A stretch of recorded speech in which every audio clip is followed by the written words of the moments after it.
Election officer మీద ఈ జగన్మోహన్ రెడ్డి గారు కమ్మ ముద్రేసి ఒక కమ్మరోనా వచ్చింది. కమ్మగా ఈ ఎలక్షన్ కమిషన్ కూడా ఇది కమిషన్ కరోనా కాదు కమరోనా అని చెప్పారు. అని ఇవన్నీ మాట్లాడేసి అయిపోయిన తర్వాత తిరిగి ఎలక్షన్ పెట్టే టయానికి ఎక్కడ ప్రాసెస్ వదిలేశారో అక్కడి నుంచే మళ్ళీ ఇచ్చేటప్పటికి వాళ్ళ నామినేషన్లన్నీ యాక్సెప్ట్ అయిపోయినాయి.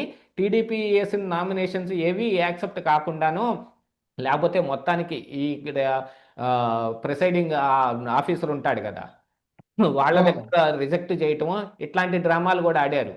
అందుకని అవును. టీడీపీ బహిష్కరించింది. కానీ ఇప్పుడు జగన్మోహన్ యూపీలో రెడ్డికి చాలా నామినేషన్లు ఎగిసిపోయాయి. జగన్మోహన్ రెడ్డికి ఒక కారణం ఏముండదు ఇప్పుడు. అవును. ఎందుకంటే వాళ్ళు చేసిన ఆ దురాఘాతాలు వీళ్ళు ఏం చేయరు కదా. కాకపోతే ఇక్కడ అవును. జగన్మోహన్ రెడ్డి ప్లాన్ చేస్తాడు. టీడీపీ నాయకుల అవును. పేరుతోటి కానీ, లేకపోతే టీడీపీ కార్యకర్తల ముసుగులో కానీ, ఇప్పుడు ఆల్రెడీ సోషల్ మీడియాలో చాలామంది